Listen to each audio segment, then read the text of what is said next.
As we always do, we're going to open this service with a prayer, and I will open this prayer with what I know to be the most potent words I can speak. Thank you. And from that point, I continue by recognizing that there is only one God, one Father, Mother, Parent, Creator of the one life, called by many names, but only one. And I know that that one life is my life now, and the life of all people, all animals, all nature, all of us here, all of us out there, all everywhere are united as one family. And faithfully and lovingly, from this place of knowing, we open our hearts and our minds to trust what we know to be true of the God within each of us. Today, tomorrow, and eternally. And so it is.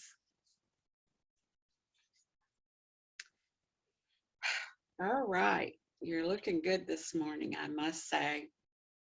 And welcome to week 6 of 2022. Living Everyday Wonder has been a little bit of a challenge for me with the weather being what it is, but there's been lots of modest and ordinary things to check out the wonder in. So along with the challenges, we've had plenty of chances to practice, and I hope you've been doing just that. Now we're into February, the month of love and affection, and we are going to focus now this month on our inner life. And Vicky will start us off today by asking us a question. Can we see God within us? And so we're going to explore there, and I'm sure she's going to have a lot of great insights to share. As is my custom, I open my morning prayers before you get here with the candle. And I hope you'll notice when you pop on that that candle is lit and welcoming you. Because welcome you, we do. We welcome and honor all paths to the divine, no matter what the denomination you were before, or maybe the way you were brought up. Doesn't matter. Doesn't matter if this is your first faith experience. You're welcome here. All people are welcome here, no matter how they got here. And the important thing for you to remember this morning is that you are welcome here. Our mission and vision statement. Say this with me if you will, please. To teach personal transformation as a virtual community, living the principles of science of mind, and celebrating all paths to God.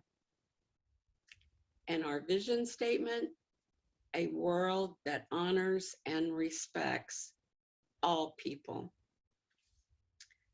And now our opening song is Blessed by Denise Rosier. So enjoy it. The words will be up there. Sing along.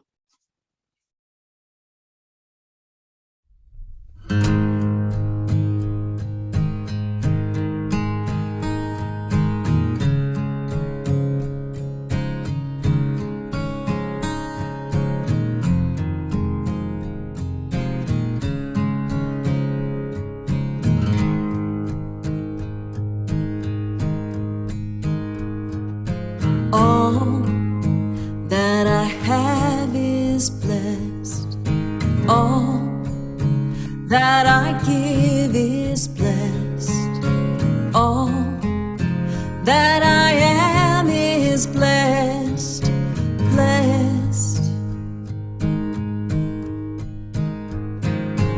All that I have is enough. All that I give is enough. All that I am is enough. Blessed. Thankful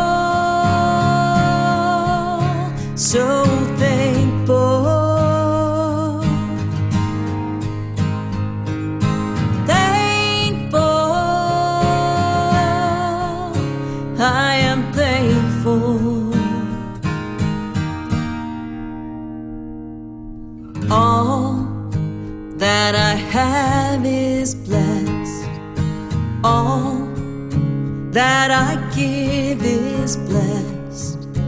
All that I am is blessed, blessed. All that I have is enough. All that I give is enough. All that I am is enough, blessed. Thankful, so thankful. Thankful, I am thankful. Let's spend a little bit of time in gratitude right there where you are. Tell us what your blessings are this week. What are you thankful for? My family, my friends, people singing with me. We are so thankful. Thankful, so thankful.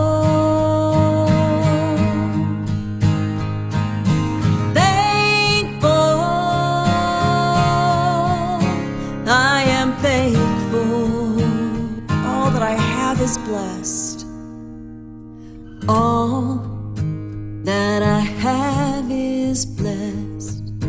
All that I give is blessed.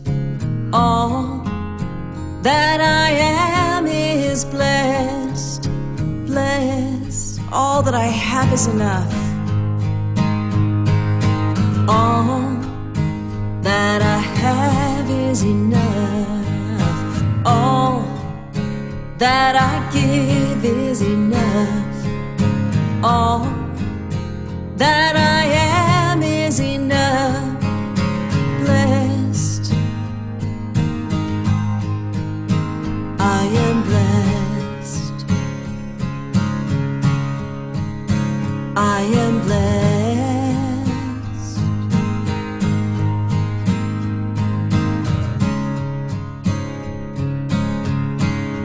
I am blessed. I am blessed. I am blessed.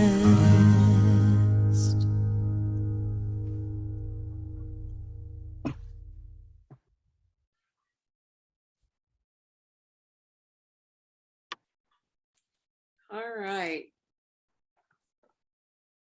I am also the practitioner of the week this week, but I am going to be assisted by Beverly Inger, who from Arizona will do our spiritual reading and lead into my meditation. Bev? Thank you. On January the 21st, Centers for Spiritual Living celebrated the 135th birthday of founder Dr. Ernest Holmes. Early on the morning of January 22nd, the world lost another spiritual leader, Thich Nhat Hanh. Both of these men represented a compassion, kindness, and spirituality that is difficult to label, but inspired and respected men they were. Here at LCSL, we are honored to hold them in high esteem as we continue to learn from their teachings. Here's just a brief historical perspective on these modern-day mystics. Ernest S. Holmes was born January the 21st, 1887, in Lincoln, Maine, to a poor family. He was the son of Anna and William Holmes. From 1908 to 1910, he worked in a store to pay for his tuition at the Leland Powers School of Expression in Boston. There, he was introduced to Mary Baker Eddy's Science and Health, as well as the organization Christian Science. In 1912, he joined his brother Fenwick, a minister in Venice, California, where he studied the writings of Thomas Toward, Ralph Waldo Emerson, and others. After leading small private meetings throughout the city, in 1916, Ernest Holmes was invited to speak at the Metaphysical Library in Los Angeles. And the rest, they say, is history. And I'm going to pause right there and remind us on a couple of more dates. The Science of Mind, our textbook authority on the subject of religious science, was published in 1926. Ernest had the opportunity to marry his life love, Hazel Foster, in 1927. She transitioned in 1957, and Ernest followed her on April the 7th, 1960. Ernest received a variety of recognition for his work during his lifetime. For example, in 1942, he was bestowed with the Cross of the Commander, the Grand Humanitarian Prize of Belgium. And in 1945, he was awarded the Honorary Doctor of Philosophy from Andhra University in India, and awarded a Doctor of Letters from the California College of Medicine. Vietnamese monk Thich Nhat Hanh, who transitioned on January 22nd, 2022, was 95 years old and one of the foremost teachers of Zen Buddhism, mindfulness, and meditation. Having joined a monastery at age 16 in 1942, the spiritual leader spent most of his life studying, practicing, and spreading the Buddhist principles of nonviolence and awareness. He was an author, poet, artist, and peace activist with a gift for distilling ancient Buddhist philosophies into accessible daily practices.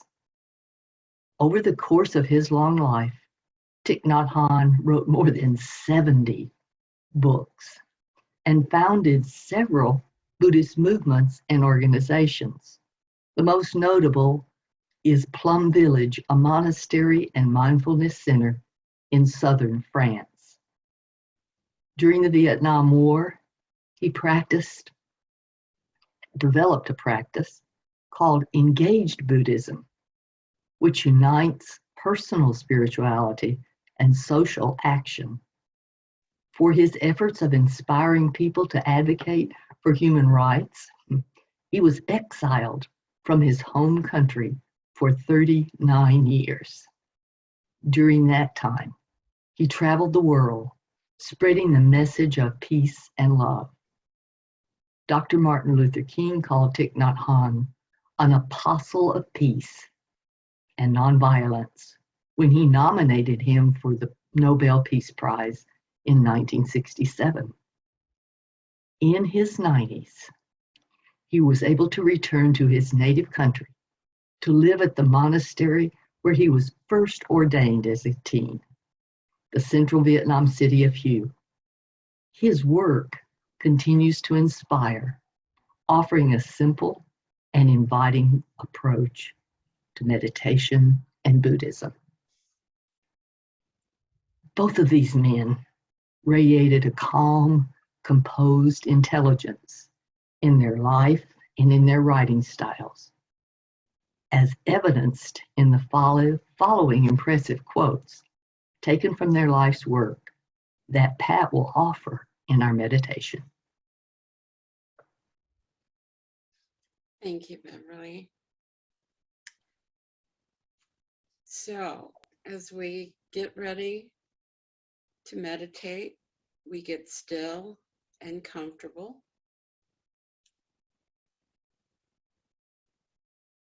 And when we're still and comfortable and breathing, I will read these quotes by Thich Nhat Hanh and Ernest Holmes and give you just a moment between each one to think about what they mean and can mean for your life.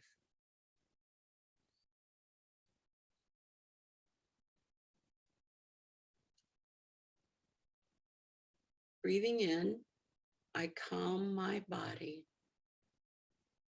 Breathing out, I smile. Thich Nhat Hanh.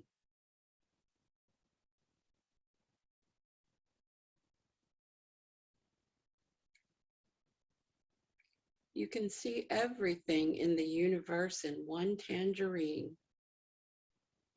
When you peel it and smell it, it's wonderful. You can take time enjoying it. You can be very happy. Thich Nhat Hanh.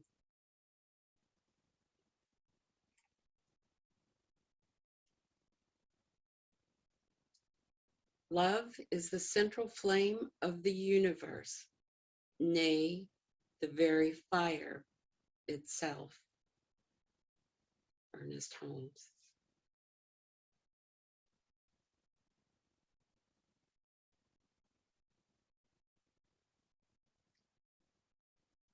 Walk as if you are kissing the earth with your feet. Thich Nhat Hanh.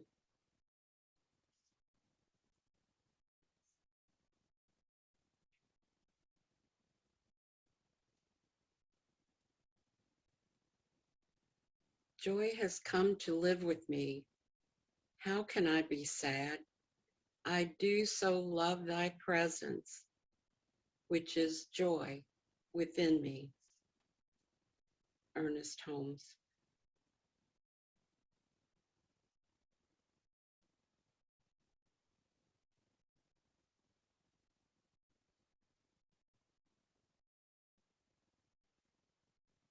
From time to time, we look at each other and smile. It is the smile of awareness. It shows we are happy. It shows that we are alive. Thich Nhat Hanh.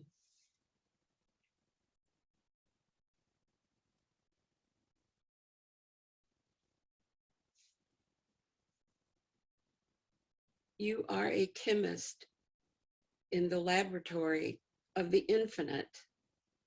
What then will you create? Ernest Holmes.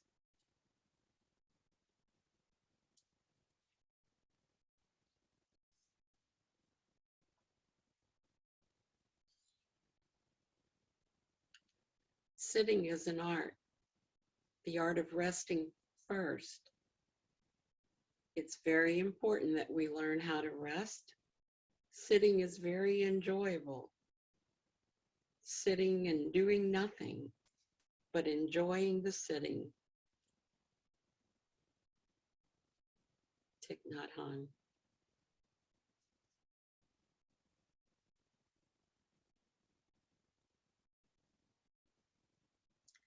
As I become conscious of my oneness with good, I am filled with enthusiasm and a sense of energy and vitality. Ernest Holmes.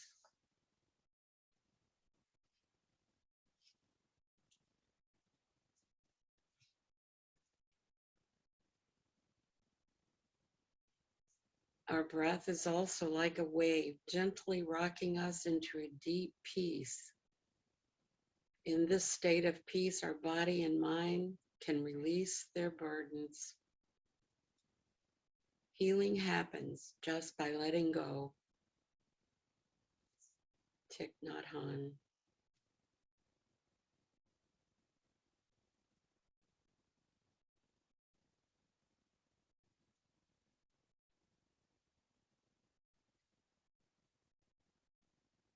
Our work will best be done in quiet expectancy and in calm confidence. The results rest in the internal law of good. Ernest Holmes.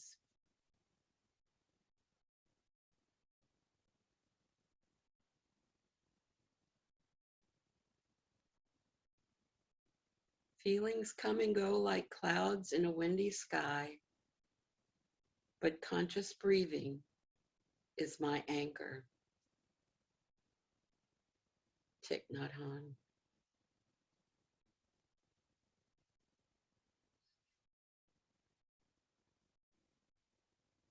And finally, a new light is coming into the world. The veil between spirit and matter is very thin. Ernest Holmes.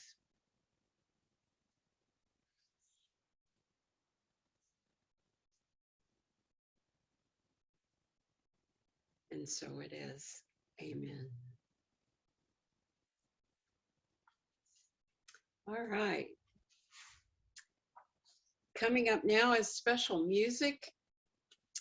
And this is the song He Lives in You, performed by the cast of the Broadway production of The Lion King.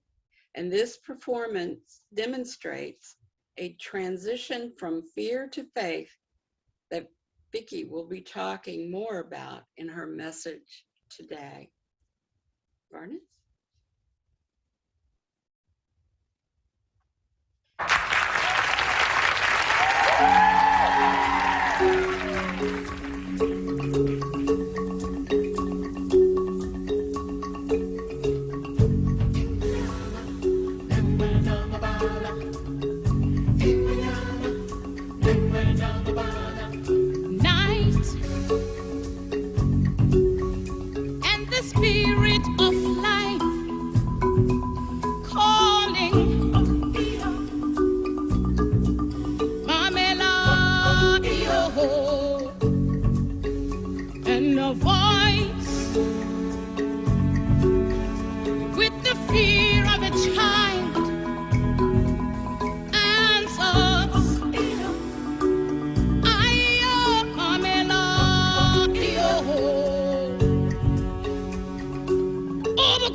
There's no mountain too great.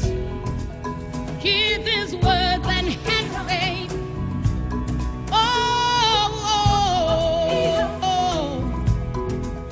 Have faith.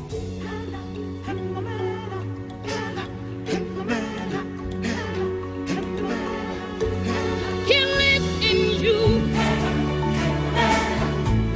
He lives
Let us all just take a breath and let that settle in.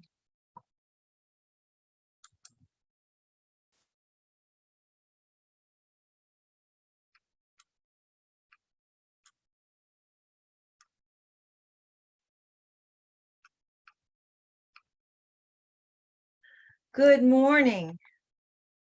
I am so excited to be doing this talk today. Thank you for being here and sharing this with me. Thank you for sharing this with us. If you were here last week, you know we finished up the monthly theme of Living Everyday Wonder, emphasized the basics of living the science of mind. I want to start this month with the clarity that the theme of Living Everyday Wonder is also the theme for our year overall, following the outline offered by CSL National. So that encouragement will be woven in numerous opportunities throughout the year, and most certainly we encourage you to keep cultivating everyday wonder. This morning, we're going to have opportunities to use your imagination, more opportunities. And when those opportunities arise in this presentation, I want to invite you to imagine that you're the main character.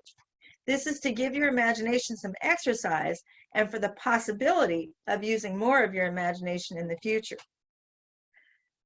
Our monthly theme for February is the inner life, and this is most appropriate as a primary consideration to follow the basics of how to apply the science of mind teaching in your life. The reason your inner life is so important is because creation moves from spirit, the unseen cause, into form, which is the effects of the inner life. Your inner life is your unseen thoughts, feelings, imagination, and beliefs. These make up the inner life, the playground and classroom of your spirit and soul. The quality of your experience in spirit and soul is reflected in the quality of the effects of your life. Examples of what make up the quality of your spirit and soul experience are the kinds of things you say to yourself inside. Where does your imagination go when you daydream? These inner life expressions are like a canvas where we paint the blueprints of our part of co-creating our experiences.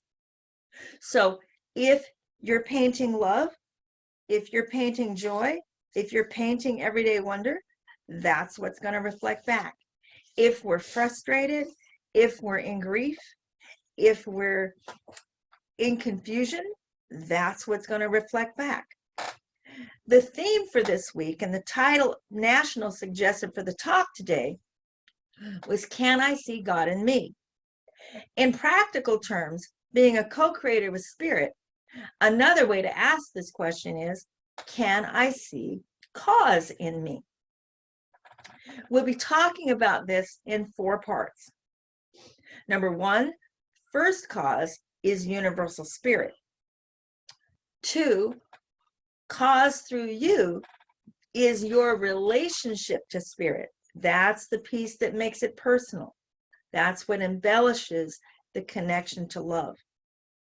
Number 3, qualities in your personal experience become the effects of your life.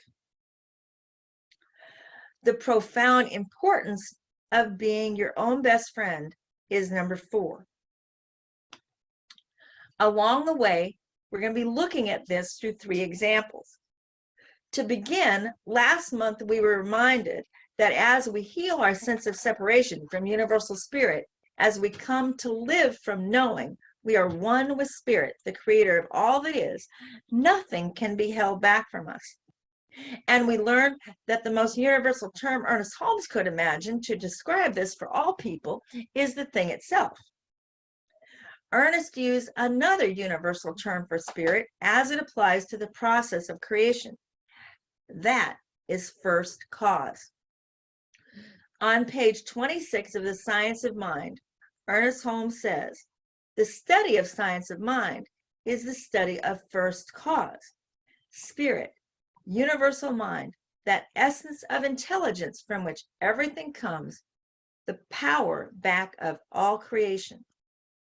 So as we practice each day, living from knowing that we are one with spirit, imagine now practicing the declaration that the cause of everything is spirit. No matter what we perceive in appearances, good, bad, or indifferent, in our personal experience and our judgment of it, the first cause is spirit. As we look for the cause of things, where do we go first? Spirit. Right away, of course, we all know how easy it is to say, what's the cause of the beautiful sunset? Spirit. Yet it can really be challenging to say, what is the cause of the car accident I just drove past? Spirit. Why is it so difficult to see God in challenges? Using conditional thinking, we want to say that if spirit manifests at the level of the highest good, then any experience that we perceive as less than good must be something separate from God. This is a big part of how we end up feeling separate from God ourselves. When we come into an experience or doing something that we don't understand and we don't like, we do the same thing to ourselves that we do with the car accident. We believe that could not possibly be God expressing. So the more that goes wrong, the more I feel like I've screwed up, and the more I feel lost from my connection to spirit, the more deeply I believe I am separate from my source. But you see, moving into knowing there is one and only one love, one law, one source of all creation, means that relative qualifications of something or someone being good or bad or deserving or not deserving isn't even a consideration. That's not even in the picture of how we're looking at things. Universal first cause is spirit for everyone, everything equally. Now we move to the second point, which takes us to the other side of the two-sided coin. Cause through you and your life operates through your relationship to spirit. It's what we think, feel, imagine, and choose personally in relationship to first cause that specifies and specializes in the forms and feelings of our unique experience. Relationships and the spiritual and human qualities of relationship are the living bridge between the universal first cause and the personal cause that we bring and the qualities that come through in our effects. As an example, let's go back to the car accident you passed on the road and look at this in a few different ways. First, imagine you're on the road that the accident happened on, but you turn off on another road before you get to the accident. Without awareness that the accident has happened, you don't question the effects or the cause. You have no relationship to it. It's not even in your universe. Now, let's say you pass the accident and you see that there are already people there, so you don't stop. But you wonder about it and you consider the cause. You pray for the situation as you pass. Your conscious awareness has brought your choice of intention into the overall experience for you and for everyone involved, even if the people actually involved are not consciously aware you're praying. Now, let's say you're an off-duty EMT, emergency medical technician, and you come upon the accident. There are people standing around, but you know you can likely lend knowledge and support to the situation. You stop and assess what you see, determining steps you can take for the injured until fully equipped support arrives. Spirit moves as cause through us at the level of consciousness and presence that we bring to it. Can you see God in you here? You may say, but this is a fictional example and I don't have the skills of an EMT. Yes, but Spirit is indeed making the highest and best use of you where you are showing up in every moment. This is an example of what is meant by Ernest Holmes' teaching that what Spirit does to us, Spirit does through us. If it is not so easy to see God in you right now, Start by being willing to let it in deeply as possible when others express to you that you are spirit, bringing qualities of spirit into their life and experience. The candle that lights an entire room does not have the luxury of seeing its own radiance. But as we allow and let in that we have been vessels of spirit in the experience of others, we gain trust with conviction that divinity is what we are. Probably the most persistent and relevant question that comes up when looking at causes and effects in our lives on the challenging side of being co-creators is, did I create this challenge in my life? Did I create the challenges of the world? In the same way that spirit is the first cause of all, regardless of human qualification, we are all part of each other's experience at some level. On the personal side of your part of creation, if you're looking at how an experience developed in your life, ask yourself, what is my relationship to this? What has been my place in this so far? Is it something that calls for more of my conscious attention? If it is something that is yours to do, increased awareness will expand the potential of spirit to move through you. If it is something that is not within your immediate sphere of influence, ask yourself, what is my relationship to it now? Then ask, what is mine to do from this perspective? We are not the cause. The cause is spirit, universal spirit. Spirit is the cause of us. We are the cause of what we do with it personally in the qualities of our experiences and how we choose to see, feel, and act about in the world as spirits in expression. There's a beautiful quote from Mother Teresa that applies. She said, seeking the face of God in everything, everyone, all the time, and seeing his hand in all happening. This is what it means to be contemplative in the heart of the world.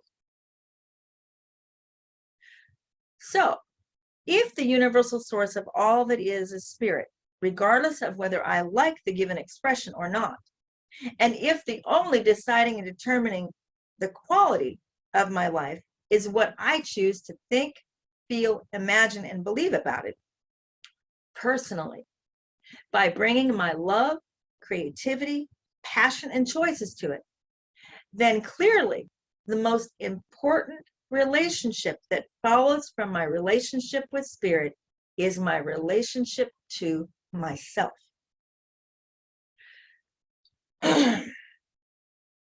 Take a little pause there. See if I can give you guys a moment to let that sink in. The most important relationship that follows from my relationship with spirit is my relationship to myself. Now, the question becomes, if my personal thoughts, feelings, images, and choices are reflecting in the effects and qualities of my life, what would it take to bring my inner life of my spirit and soul playground into alignment with what I prefer? The first step in transforming our inner life to be in alignment with the experience we prefer is being honest with ourselves about where we're starting from. The main character in our special music today, he lives in me, or he lives in you, they're very equilateral, goes through this transformation from his inner life, and thus his experience of his world through the song changes. As the song opens, he is in fear, feeling separated from everyone and everything. Vernon.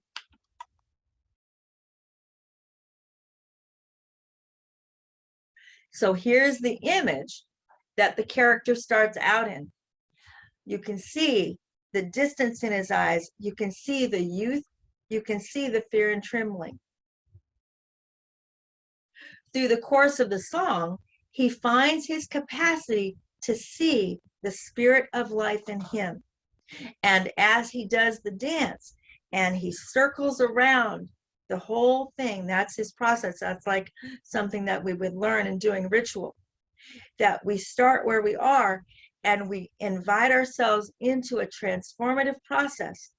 And I invite you all to think about this wherever you're starting. If you turn within and you say, wow, my inner life needs work, fine, start where you are. You can find your way to applying your imagination. You can find your way to using your tools to find yourself, and perhaps go through a ritual process that gives you the opportunity. The space of this song is like 2 minutes and 40 seconds. And through that process and through the dance and through circling around, then we come to where he comes at the end. And this next frame is going to be the end. Notice the difference in what you see. When I was looking for the song for today and I got to that end and I saw the transformation there, I was like, that has got it. That's it right there. And you can do that for yourselves as well. So thank you, Vernon. Can you see how he has embodied spirit in, through, and as him? He is inspired. And now he shows up in the world guided and overseen by the intelligence of spirit expressing through him. So let's just take a breath. I have one more example that I want to offer you. I want to offer an additional example of intentionality cultivating inner life from my own experience. Some of you know, and some of you may not know, that I was born with cerebral palsy. For me, this means I am challenged walking. My ability to walk independent of canes or crutches has come and gone over the years, but I have never felt disabled. Sometimes there are things I cannot do for lack of balance, but I don't experience the feeling of being incapable. For this, I am eternally grateful, and I can tell you exactly why, as if it were a scientific experiment about what we've been talking about today. When I was 4 years old, I was the Nevada State poster child for Easter seals. That year, they gifted me with a great big plastic hobby horse. Actually, he wasn't so big, but when I was 4, he was bigger than I was. So my experience is that he was big. And I named him Gideon. Every day, I would ride that horse for hours at a time. The rocking was literally a physical meditation, and I learned to develop entire worlds in my imagination where I could walk and run without restriction. And I still know those scenarios today. If I choose, I can go back to the things I imagined as I was a little girl. I still know the characters. I still know how I felt. I still know what I did. When I outgrew the rocking horse, I transferred the whole process to swing sets, and I kept swinging and I kept imagining. In these inner worlds of my imagination, I came to feel I was unlimited every time. It is because of this identification for myself that I have always known I am not limited or defined by cerebral palsy. Now, taking a breath, here are some questions you might practice asking yourself when you check in with your inner life. Can I commit to time regularly, cultivating an inner playground and classroom for myself that is patient, kind, understanding, and compassionate, as much toward myself as I am willing to be toward others? Can I practice imagining myself so thoroughly the way I prefer to feel in life that I embody that feeling from the inside out? That takes practice. As you guys think about actually giving this a shot, some things can happen overnight and good for you. Some of this might be living within your inner child, and it's not going to be that hard to tap into. But if it's a challenge, don't give up. This is an ongoing practice, And it might take a little while for your inner life to catch on that you're actually going to be with it and engage it and cultivate it. How pleasant and fun am I to live with, for myself or for others? In what ways do I contribute day by day to improving the quality of my relationships? And finally, if I have a problem, do I focus on the problem or do I seek the solution? Now, just as a closing thought, here's a quote from Reverend Scott Aubrey, who was out of Spiritual Passages this month. There is a God power at the center of your being, a power that knows neither lack, limitation, fear, sickness, nor imperfection of any kind. But if we think of this creative process as merely the use of mind for attaining things, we're limiting the process of the divine flow. We live in an infinite life full of boundless blessings and riches, and in establishing dominion of our true charge is to become aware of the infinity that is. The secret is to relax from mental activity, to drop into that stillness that Pat cultivated and Beverly cultivated through the reading and meditation, to remember to create that being still as part of our everyday practice, to become aware of unconditioned infinite blessing and trusting that our personal side lends the conditions to it that we choose. By awakening to the infinite nature of God, we bring into our experience all the forms necessary for our unfoldment. Namaste.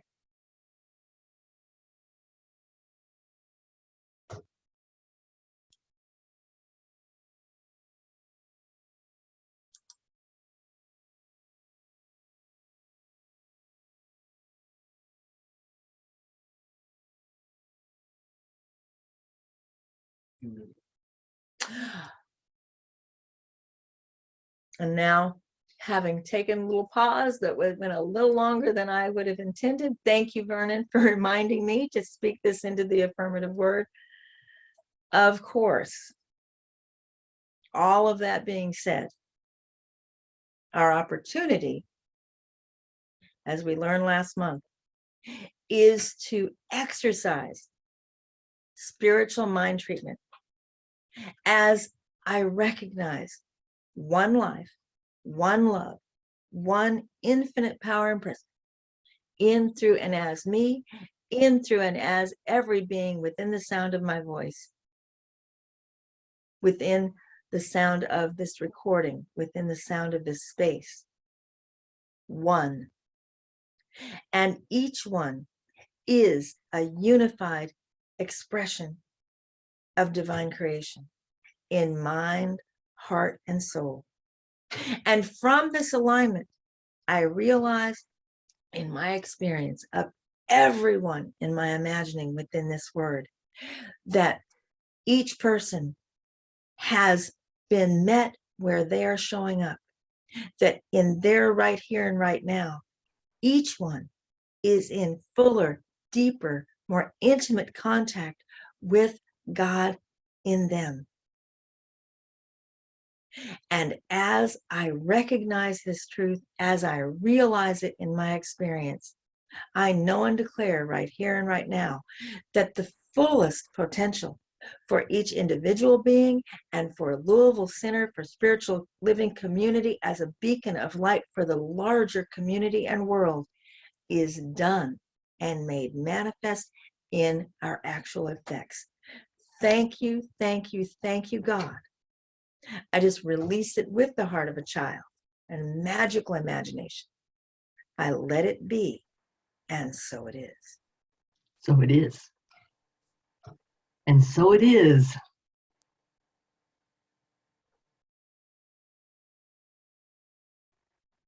So I am going to lead you in the prosperity affirmation for the month.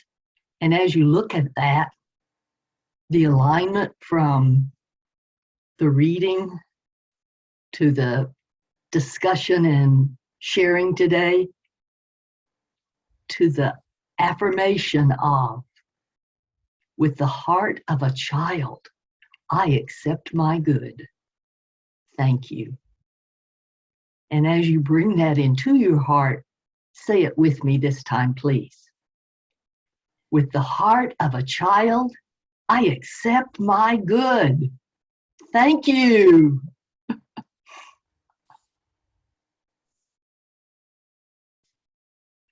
And with that, I return the discussion, the affirmation to Pat. And I thank you all for your support of this center. And I offer this prayer: one God, one life, one supply.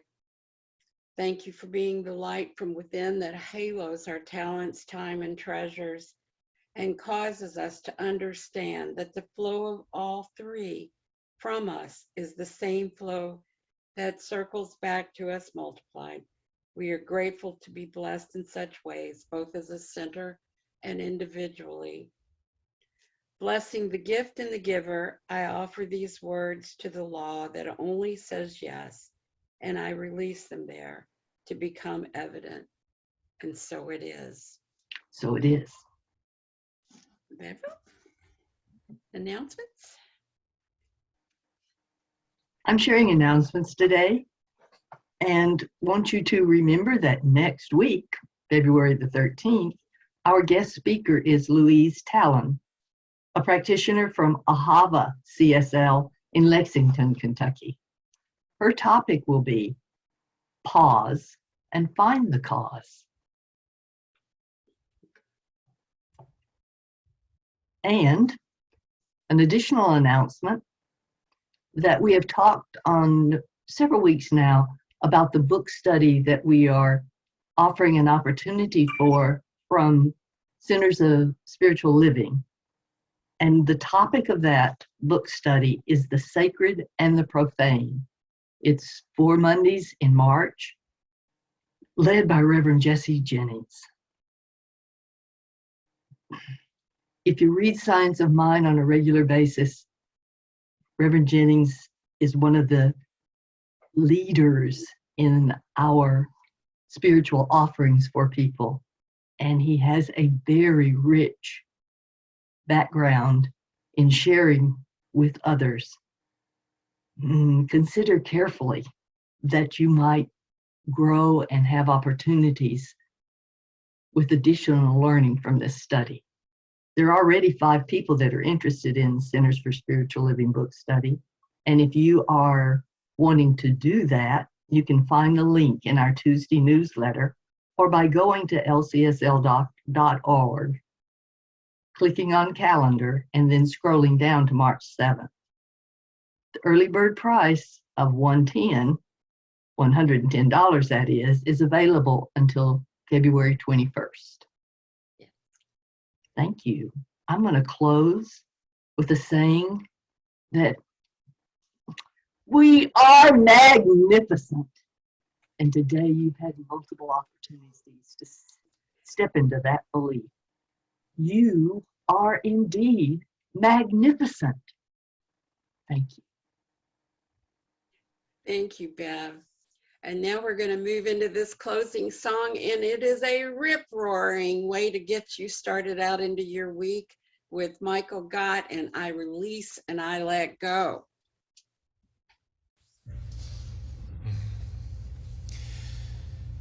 There was a time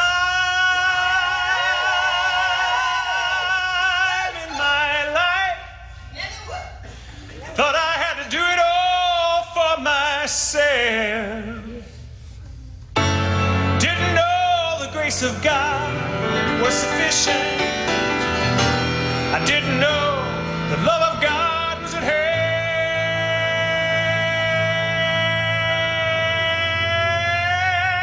But now I can say, if you are discouraged, struggling just to make it through another day,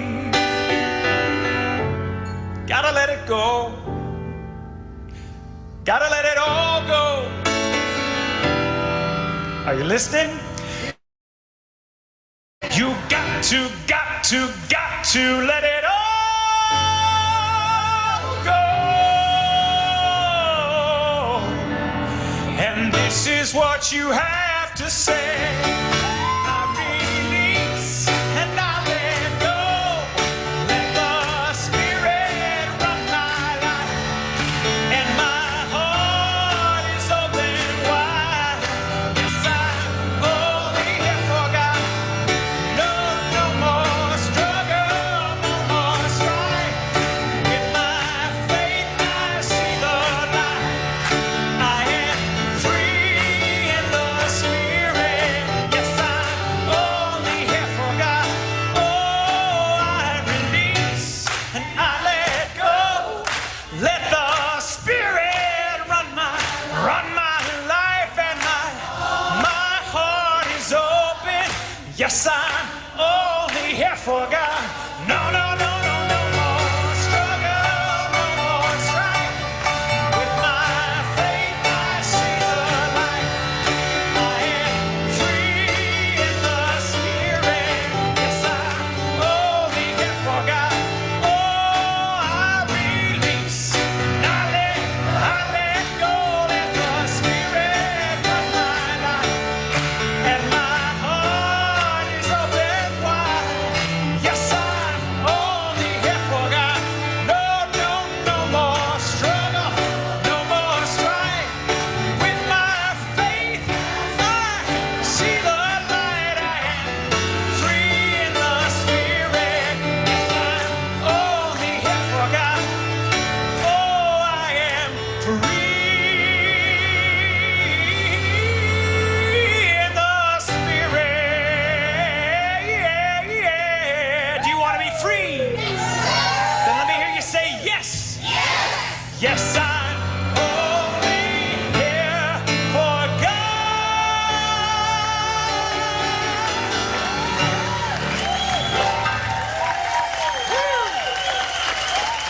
I know.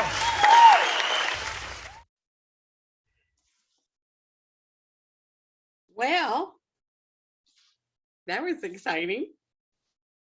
So, our benediction.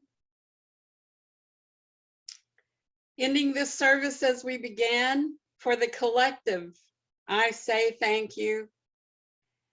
And we carry that gratitude into the coming week. We are so blessed to have this day, our yesterday, and all of our tomorrows. We are blessed to have each other, to have Zoom, and this philosophy that taught us God is within and we are never separated. Not now, not ever. And on that gratefulness, I lift our joyful words into a law that always says yes, automatically and impartially. And there, I release them, and so it is. All right.